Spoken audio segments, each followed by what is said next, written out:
Assalamualaikum student, today I will teach you about homeostasis. Student, what is homeostasis? Types of homeostasis. Why homeostasis are necessary for plant, for animals, for all living things. Student, what is homeostasis? Student, homeostasis जो है वो लीटियन word है. Home का मतलब है same और stasis का मतलब है स्टिल स्टैंडिंग, या इसका और भी नाम है स्टेट. क्या नाम देते हैं? स्टेट का नाम भी देते हैं. तो स्टूडेंट्स, इसका तारीफ ये है, जामे तारीफ इसका ये है,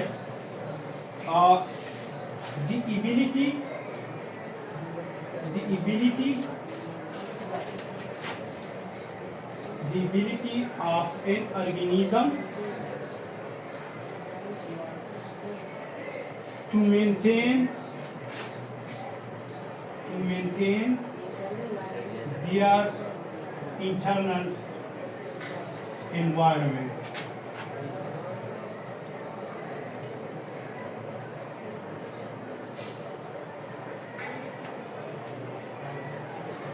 The ability of an organism to maintain their internal environment is called external cover. Use भी कर सकते हैं, नहीं भी कर सकते. ठीक है, जरूरी नहीं है कि हर ऑर्गेनिज्म एक्सटर्नल एनवायरनमेंट के मुताबिक अपने आप को अडॉप्ट करेगा.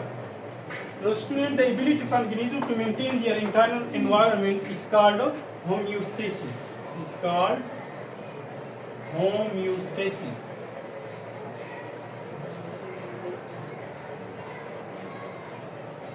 Student, yeah, the maintain of internal environment. An organism to maintain their internal environment is called homeostasis.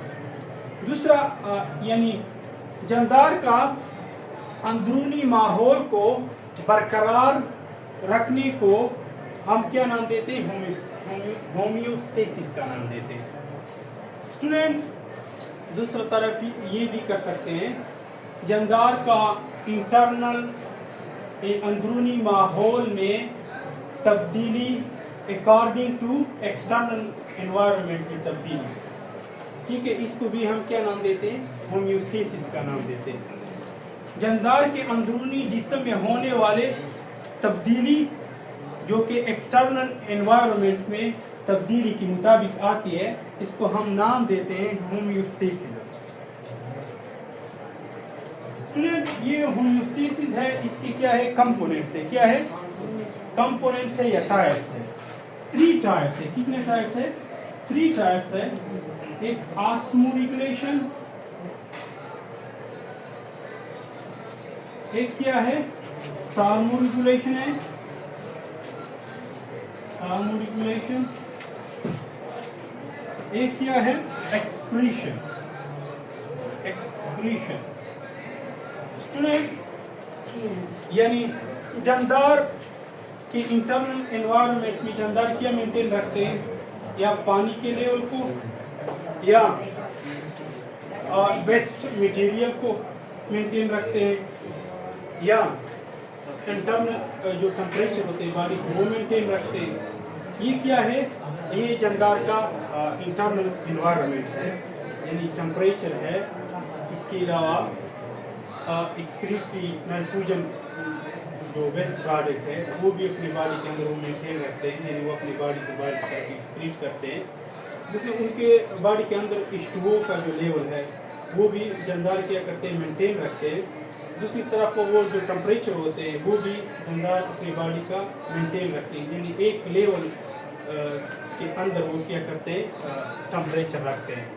यानी जो इंसान की बॉडी की नॉर्मल जो टेम्परेचर है वो 37 डिग्री है. कितना है? 37 डिग्री है. और इसके अलावा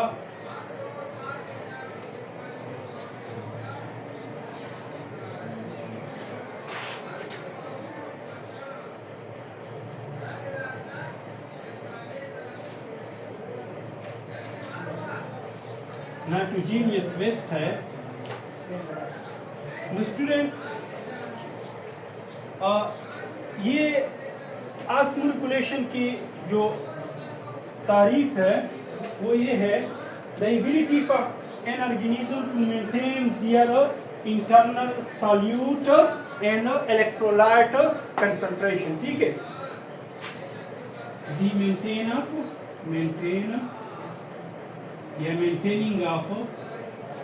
maintaining of solute and electrolytes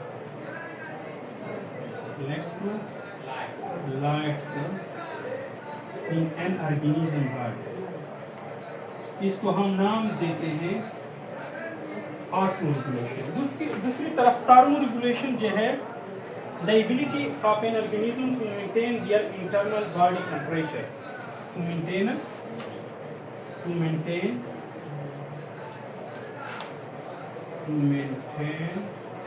their internal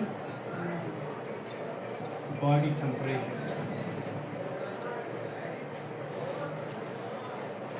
To maintain, to excrete, the ability for organism to excrete, release nitrogenous waste from a body to outer environment is called excretion. क्या कहते हैं? Excretion. To release या to eliminate या to elimination of nitrogenous waste.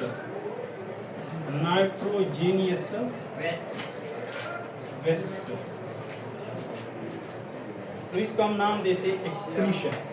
तो student, osmoregulation, thermoregulation, जो excretion है यानी ये जो स्पीसीज है, ये क्यों जरूरी है, ये क्यों होता है?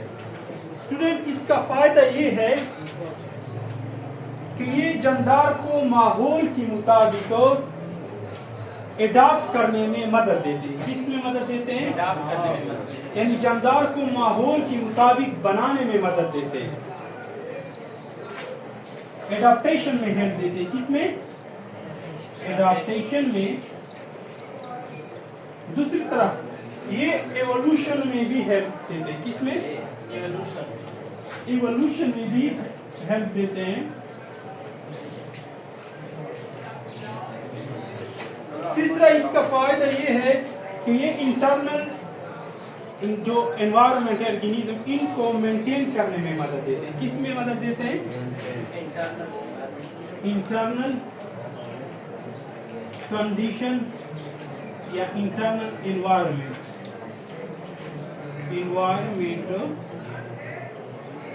कंट्रोल करने में मदद देते हैं।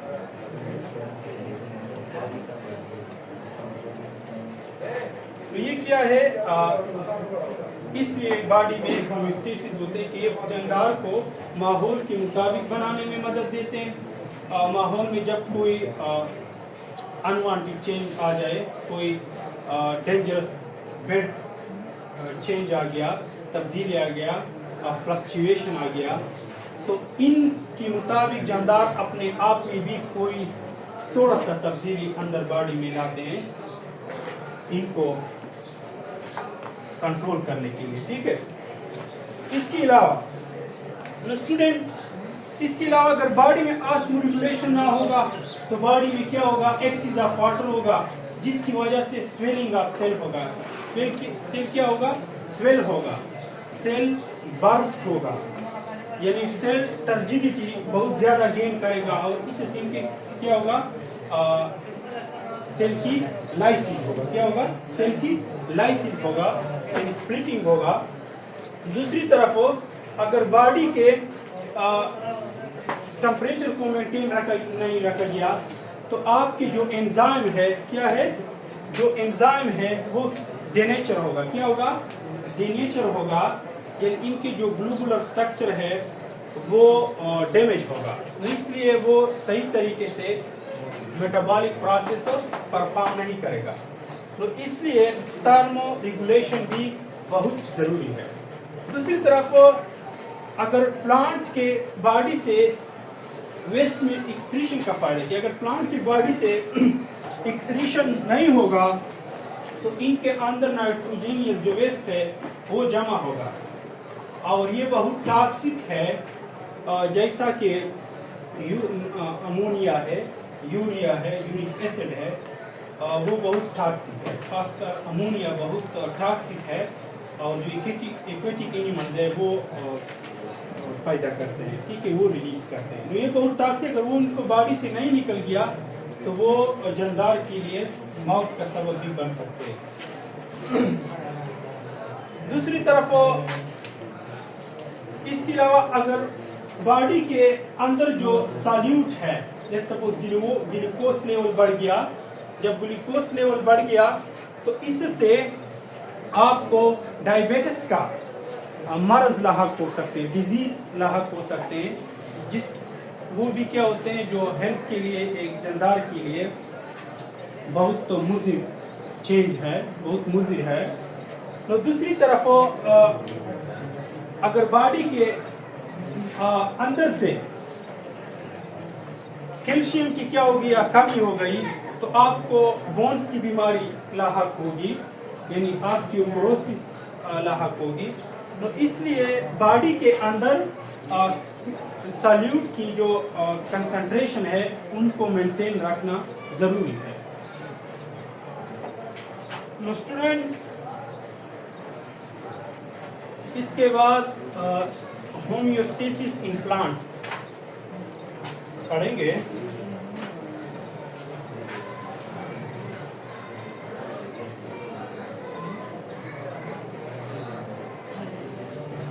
प्लांट के अंदर भी homeostasis in plant, homeostasis in plant. Student, plant जो होते हैं इनमें भी वेस्ट प्रोडक्ट भी बना होते हैं, यानी प्लांट्स की बॉडी में भी एक्सेस ऑफ वाटर बनते हैं। ये प्लांट भी ऑस्मो रेगुलेशन भी करेगा। इसके अलावा थर्मो रेगुलेशन तो प्लांट में नहीं होते हैं और ऑस्मो रेगुलेशन भी होते हैं और एक्सक्रीशन भी प्लांट बॉडी में होते हैं। तो जो ऑस्मो रेगुलेशन में होते हैं प्लांट के बॉडी में, वहां पर क्या होगा, H2O और साल्ट का जो लेवल है वो प्लांट बॉडी अपने अंदर मेंटेन करेगा। दूसरी तरफ वो प्लांट बॉडी अपने जिस्म के अंदर गैसेस को भी मेंटेन रखेगा, क्योंकि प्लांट की बॉडी के अंदर बहुत से वेस्ट या एक्सेस ऑफ गैसेस पैदा होते हैं, जिसको हम नाम देते हैं जो ऑक्सीजन है और फोटोसिंथेसिस के दौरान पैदा होते हैं, फोटोसिंथेसिस के दौरान। इसके अलावा डे टाइम क्या होते हैं, प्लांट के बॉडी के अंदर फोटोसिंथेसिस होते हैं, जो ऑक्सीजन पैदा होते हैं, प्लांट खुद रिस्पायरेशन के लिए भी यूज करते हैं, और जो ज्यादा होते हैं, जो एक्सीज अमाउंट में होते हैं, वो बाहर की तरफ एलिमिनेट करेगा, रिलीज करेगा। दूसरी तरफ डे के टाइम में रिस्पायरेशन भी प्लांट की बॉडी के अंदर होते हैं, रिस्पायरेशन भी होते हैं, जिसके दौरान CO2 और H2O पैदा होते हैं। ये CO2 क्या होते हैं, डे के टाइम फोटोसिंथेसिस में यूज होगा, और ये जो H2O है वो स्टोमेटा के जरिए बाहर की तरफ रिलीज होगा। जो फोटोसिंथेसिस में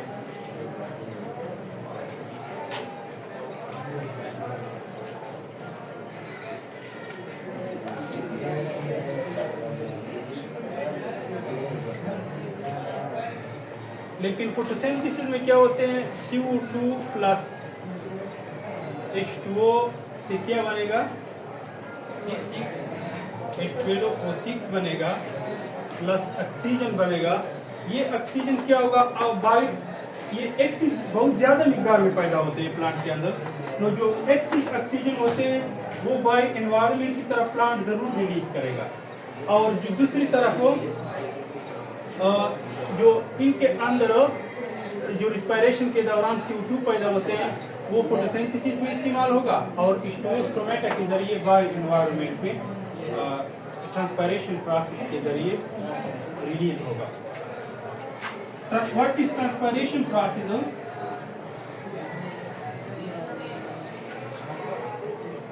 Transpiration, the operation of water from the plant body in the form of vapor is called transpiration.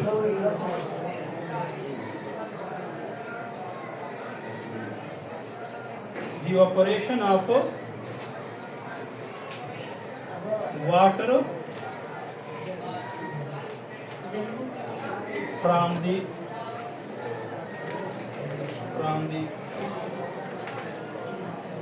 plant body, the operation of water from the plant body by the help of stomata, stomata is called evaporation. इसको हम नाम देते हैं, evaporation का नाम देते हैं, यानी पौधों की जिस्म से पानी बुखारात की शक्ल में निकलने के अमल को हम ट्रांसपायरेशन कहते हैं। ट्रांसपायरेशन जो होते हैं वो लाइट बीम को इफेक्ट करते हैं, टेम्परेचर बीम को इफेक्ट करते हैं, विंड बीम को इफेक्ट करते हैं, इफेक्ट बीम को ट्रांसपायरेशन प्रोसेस इफेक्ट, यानी जब विंड ज़्यादा होते हैं ट्रांसपायरेशन भी ज़्यादा होता है। दूसरी तरफ जो नमी है, क्या है? नमी है। जब हवा के अंदर नमी की मिकदार ज़्यादा हो तो फिर ट्रांसपायरेशन कम होगा। जब हवा के अंदर नमी की मिकदार कम हो तो फिर ट्रांसपायरेशन ज़्यादा होगा, और जब ज़्यादा हवा के अंदर ज़्यादा नमी की मिकदार ट्रांसपायरेशन कम होगा। तो यानी विंड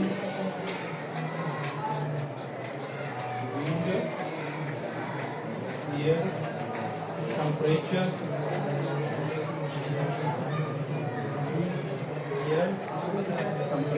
लाइट, इसके अलावा स्टोमेटा की तादाद भी ट्रांसपायरेशन प्रोसेस को इफेक्ट करते हैं। ये क्या होते हैं? गैसियस, इस तरह प्लांट बॉडी अंडर मेंटेन करते हैं। Inside plant body maintain gaseous in this type. इसके बाद स्टूडेंट जो H2O है और साल्ट है, क्या है? H2O और साल्ट। ये जो H2O है वो ट्रांसपायरेशन प्रोसेस के जरिए प्लांट अपनी बॉडी के अंदर मेंटेन करते हैं। और किसके जरिए मेंटेन करते हैं? प्लांट के लीफ में जो 100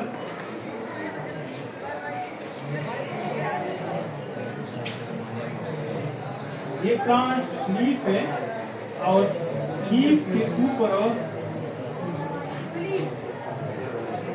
एक वेक्सिलिया मौजूद होते हैं, जिसको हम नाम देते हैं क्यूटिकल। क्या नाम देते हैं? क्यूटिकल कहते हैं।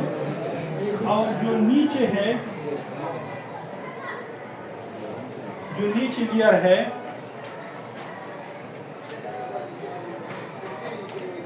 जो एपिडर्मिस कहलाते हैं, पीक वॉल सेल से बना होते हैं। यहाँ पर फुल गार्ड शेप से बना हुआ ओपनिंग होते हैं, जिसको हम नाम देते हैं स्टोमेटा। क्या नाम देते हैं? स्टोमेटा का नाम देते हैं। इस स्टोमेटा के जरिए वाटर भी क्या होते हैं? एनवायरनमेंट के साथ एक्सचेंज होते हैं, यानी एनवायरनमेंट की तरफ रिलीज होते हैं वेपर फॉर्म में, और गैसियस एक्सचेंज भी यहाँ पर होते हैं।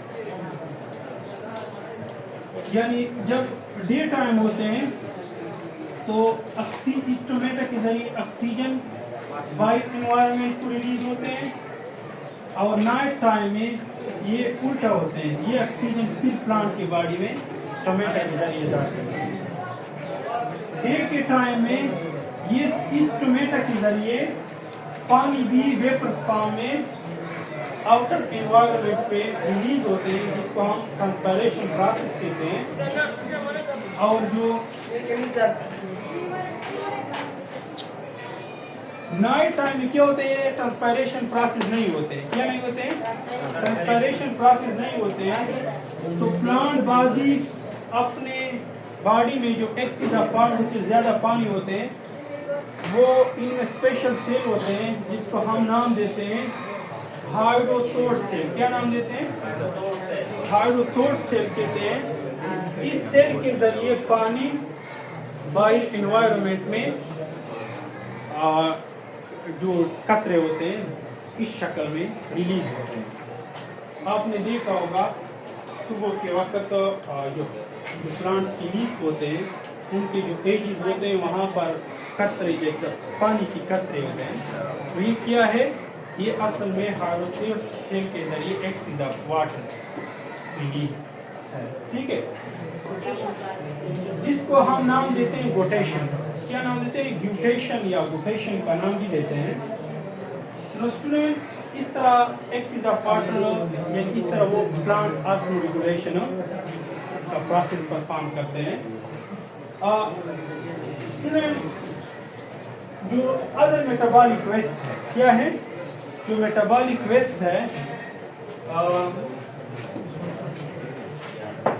जो एक्सक्रीशन का प्रोसेस है,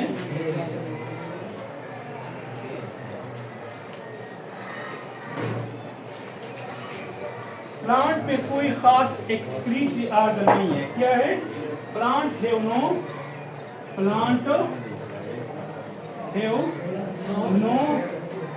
स्पेशल एक्सक्रीटरी ऑर्गन। ठीक है, प्लांट में एक्सक्रीशन के लिए कोई खास ऑर्गन मौजूद नहीं है। इसलिए फिर भी प्लांट मेटाबॉलिक वेस्ट को एक्सक्रीट करते हैं। प्लांट में जो मेटाबॉलिक वेस्ट है वो इनकी लीफ में स्टोर होते हैं, इनके स्टेम में स्टोर होते हैं, इनके रूट में भी स्टोर होते हैं। जो एक्सक्रीट मेटाबॉलिक वेस्ट है, जो मेटाबॉलिक वेस्ट है वो प्लांट की बॉडी में कहाँ पे स्टोर होते हैं? Stored in a stem, leaf and leaf, stem and root. Leaf में क्या होते हैं? ये जो मेटाबॉलिक वेस्ट है वो लीफ में स्टोर होते हैं। जब ऑटम नहीं है, मौसम खज़ां, इस वक्त तो ये लीफ के क्या होते हैं? जब शेड अप होते हैं, फॉलिंग होते हैं, तो ये मेटाबॉलिक वेस्ट भी प्लांट की बॉडी से बाहर चले जाते हैं।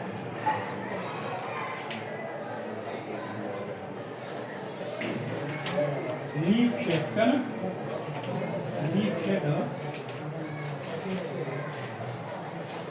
लीफ शेड जब होते हैं तो इसके साथ ये मेटाबॉलिक भी प्लांट के बॉडी से निकल जाते हैं। दूसरी तरफ जो प्लांट्स के स्टेम है, क्या है? प्लांट के जो स्टेम्स है,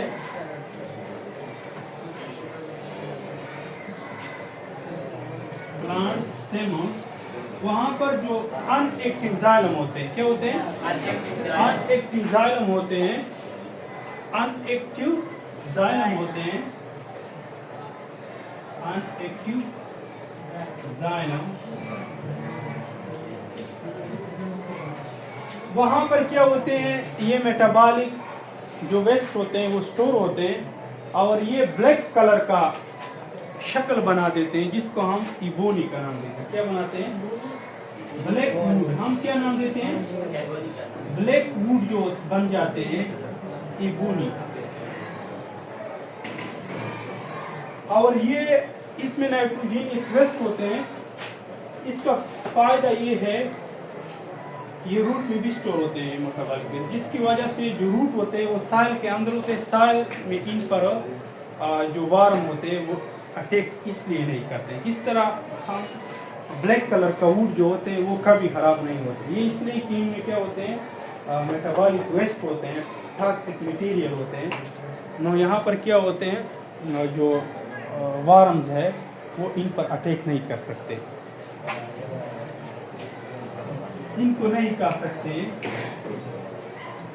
इसके अलावा प्लांट्स के बॉडी में कुछ मेटाबॉलिक वेस्ट जैसा रिजीन है, गम्स है, लेटेक्स है, वो भी पैदा होते हैं। क्या? रिजीन, गम्स, लेटेक्स।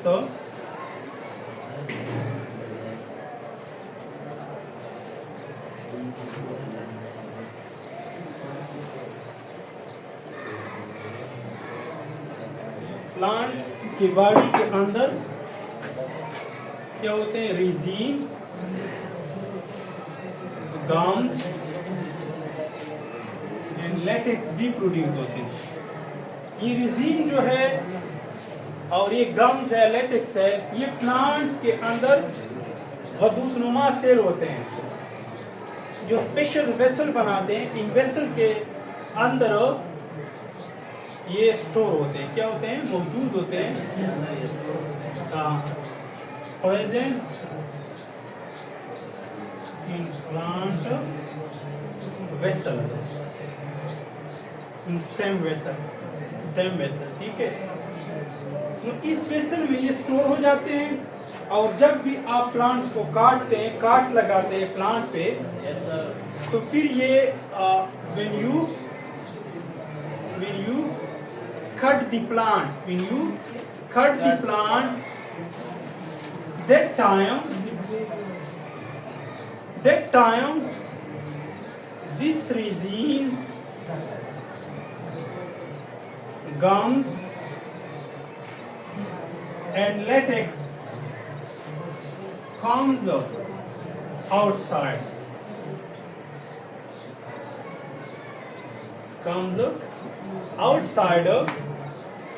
ये बाहर की तरफ आ जाते हैं।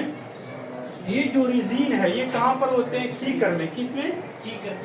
कीकर में मौजूद होते हैं। कीकर हम एकेशिया अरबिका का नाम भी देते हैं। ये जो गम्स है ये पाइन्स की ट्री में स्टोर होते हैं। किसमें?